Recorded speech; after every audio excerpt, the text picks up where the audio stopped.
Radio Fréquence Méditerranée. Eh bien, on est toujours là, il est 11h, passé de quelques secondes, on vous a pas quitté, mais ça y est, on était en train de préparer notre interview, on était en train de discuter de plein de choses avec monsieur Thomas Vaccari. Coucou. Salut Thomas, vraiment content de te recevoir, vraiment ça fait plaisir. C'est la première fois que tu viens à la radio, oui. et on a plein de choses à se dire, plein de choses à discuter. De ton prochain spectacle qui arrive à grands pas, c'est dans une semaine.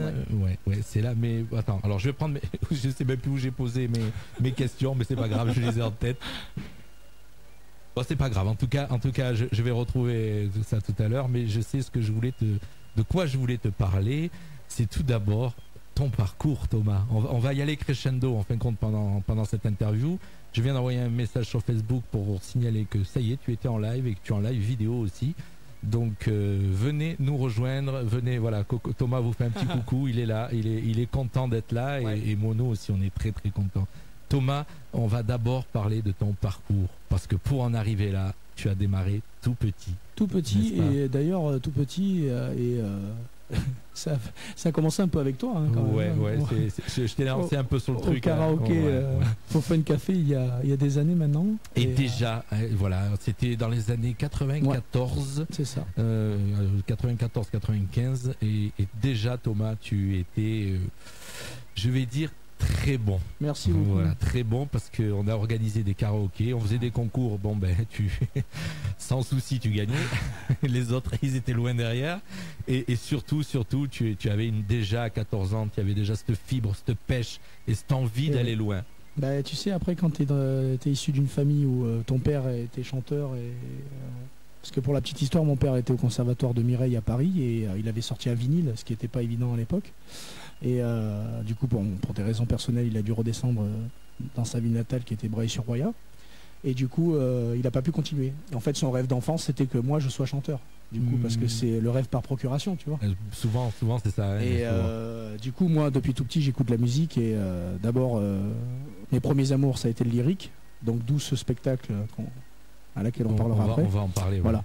Et on va en parler parce que tu es surtout là pour ça. Je suis surtout là pour ça. Et du coup, après, écoute, après, ça a été très rapide. À 20 ans, j'ai fait partie d'un orchestre qui s'appelle André Cyriel, d'ailleurs que je salue avec grand plaisir.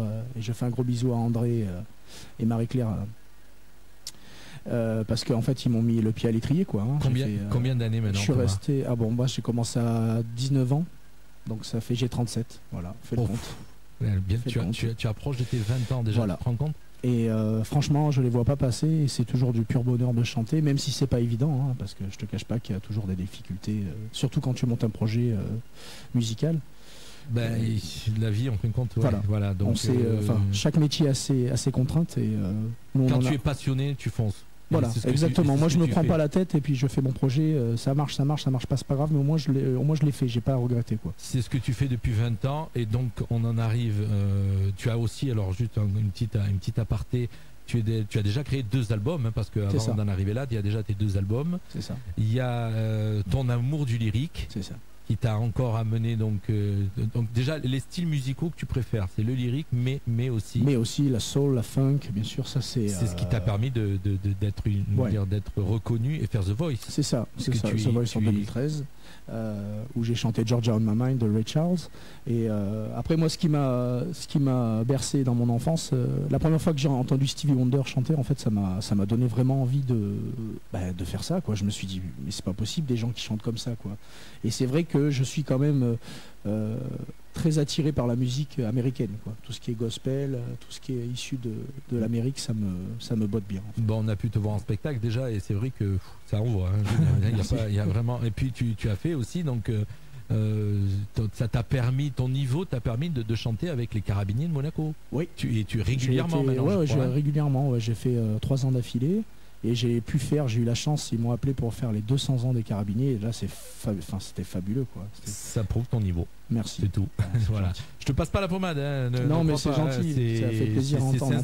C'est sincère, hein, je veux dire. Je sais la valeur que tu as, je sais ce que tu dégages, Je sais, et surtout, voilà, c'est une petite. On va arriver à ton spectacle. On a plein de choses à se dire.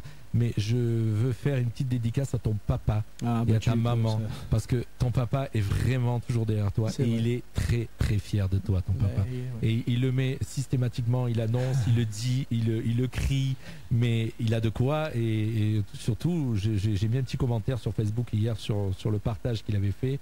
C'est que comment dire, il est fier de toi, mais c'est tout à son honneur. C'est la manière dont ils t'ont élevé. C'est ça. Voilà, tes parents. Thomas, ton spectacle, il arrive, c'est samedi prochain, 12 mai, 21h au Casino Barrière de Menton. Et c'est un opéra rock et un opéra steampunk. Alors moi, ma première question, pour parler de ce spectacle, le steampunk, c'est quoi? Steampunk, c'est un peu, c'est un peu l'univers de Jules Verne. Tu vois un peu cet univers-là, les objets, voilà, les objets un peu. C'est en fait ancien et nouveau en même temps. C'est comme disait un ami à moi, c'est anachronique. En fait, c'est dans le temps. Tu peux mettre une vieille chose, mais la réactualiser dans le temps en fait. Et c'est un univers très spécial le steampunk. Mais moi je suis tombé amoureux parce que c'est super beau visuellement en fait. Il y a beaucoup de gens qui font des structures.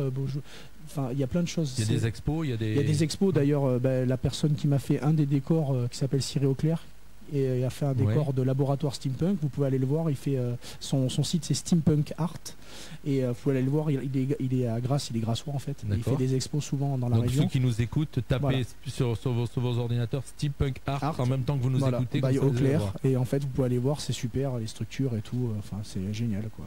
Et donc c'est lui qui a créé ton décor. Voilà, il a créé un décor de laboratoire steampunk, un pied de micro et une tête de mort magnifique qui est posée sur le laboratoire. Voilà. Et spécialement moi, j'ai conçu quelques décors moi-même et j'en ai acheté d'autres. Voilà. D'accord. Il y a beaucoup de décors sur ton spectacle. Il y en a, ça va être pas mal. Il y a pas mal de petits éléments. Moi j'ai acheté, on sera costumé, il y aura des éléments de fond. J'ai vu les photos, puisqu'en fin de compte, il y a eu un très bel article sur. Oui, super. D'ailleurs, je remercie Nice Matin Menton. Et on prendra la photo tout à l'heure avec. Je l'ai sous les yeux, un très bel article de Nice Matin où on vous voit en costume. Voilà, j'ai fait exprès de mettre les premiers costumes en visuel parce que je voulais garder un peu caché quand même pour que les gens aient des bonnes surprises. Il va y avoir plusieurs changements de costumes dans le spectacle. Et ça suivra l'histoire. Enfin, vous verrez bien si. Oui, ne dévoile pas tout, parce qu'en fin de compte, le but c'est que les gens viennent le voir. Oui, voilà, ça serait super qu'il y ait plein de monde. Je crois qu'il reste des places. Ah oui, il en reste. Il reste des places. Venir, donc écoutez, venez nombreux. Voilà, devenez nombreux. Surtout que cette vidéo, vous allez la voir sur Facebook et on va repartager le spectacle toute la semaine en vous disant d'aller le voir et d'acheter les places. Il reste des places, c'est pas cher, donc on le dira à la fin, c'est pas cher. L'univers, donc le titre de ce spectacle, c'est Vampira.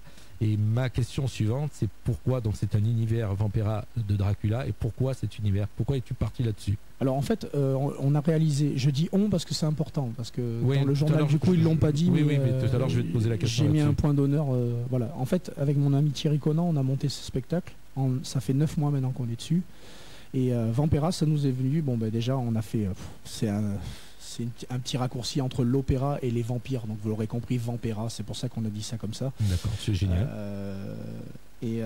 On est allé au plus simple en fait. J'ai dit pourquoi pas ça, il m'a dit oui, ça a l'air d'être bon, donc j'ai pris ça comme nom, ça sonne bien. Et en fait, pourquoi l'univers? Parce que moi j'adore l'univers de tout ce qui est Heroic Fantasy, Dracula, les vampires, etc. Et j'ai adoré le film Van Helsing en fait. Et en fait, l'histoire qu'on a fait, c'est un peu celle de l'archange Gabriel en fait, qui est Van Helsing dans l'histoire. D'accord. Et en fait, on est deux frères. On a changé les noms, on a changé un petit peu l'histoire. On est deux frères, donc moi c'est Gabriel. Tu as pris la trame de l'histoire, voilà, exactement. Et tu l'as réécrite. Et je l'ai réécrite. Voilà. D'accord. On n'a pas fait trop de folklore, mais on a changé. Par exemple, moi c'est Gabriel et mon frère dans l'histoire s'appelle Wolfgang, et on va rencontrer donc Valéria qui va être ma grande histoire d'amour. D'accord. En fait, on part en quête de vengeance parce que Dracula a foutu un beau bordel dans en Transylvanie. Donc voilà, l'histoire tourne autour de ça. Alors j'ai découvert, donc vu ton univers et vu ton spectacle, que tu avais donc une aptitude pour écrire, pour la plume, puisqu'il a fallu l'écrire ce spectacle. Oui. Voilà. Je peux vous dire que c'est là qu'on réalise le travail que fait une personne ou plusieurs, parce qu'en général, sur un spectacle, voilà, en général, un spectacle comme ça se réalise, se coécrit avec plein de monde. Et c'est vrai que moi j'ai écrit toutes les voix off. Ça m'a pris beaucoup de temps. J'ai fait les voix off moi-même aussi parce que j'ai mon studio d'enregistrement à la maison. Et je peux vous dire que ça a pris énormément de temps pour écrire, il y a plein de choses qui sont très importantes. Et puis, tu t'es réveillé, je suppose, souvent la nuit oui, pour te souvent lever, la nuit pour écrire parce que moi je suis comme la majorité des musiciens et des artistes, on est vivant plus la nuit, nous. On est plus productif. Déjà, et puis surtout que voilà, quand ton cerveau se calme nuit, les idées te viennent. Et donc c'est vrai que je me suis levé plusieurs fois dans la nuit pour écrire des choses. Mais c'est ce qui est intéressant dans notre travail. Ouais, mais c'est génial, exact. Mais tu es un passionné, toi, donc déjà, tu as mais je réalise, c'est bien que tu aies mis le point dessus. Je réalise vraiment que chaque personne dans un groupe d'artistes ou dans un groupe d'écrivains ou quoi que ce soit est important dans une structure. C'est un groupe. Voilà. C'est ça. Donc c'est vraiment quand une personne est vraiment écrivain ou parolier on peut le croire avant parce que c'est vraiment c'est son truc. C'est un boulot à part entière. Il ne doit pas chanter, il doit écrire. Toi, tu as dû sortir un peu de ton confort. Je suis sorti de mon confort, de ma zone de confort, mais ça m'a fait grandir en fait. Quoi qu'il en soit, ça m'a fait grandir. Voilà. Tu sais déjà jouer de plusieurs instruments, tu sais chanter, donc là tu as rajouté une corde à ton arc, l'écriture, et je suppose que ça, comme tu dis, ça a pris 9 mois. Et on va découvrir avec impatience, on a envie de découvrir ce spectacle du 12. On va continuer à en parler, on va faire un petit break musical et on se retrouve d'ici un ou deux titres. Voilà, juste le temps de vous laisser écouter de la musique et de ne pas nous quitter, de ne pas décrocher. A tout de suite sur Radio Fréquence Méditerranée. Le matin au réveil. C'est la musique que je kiffe.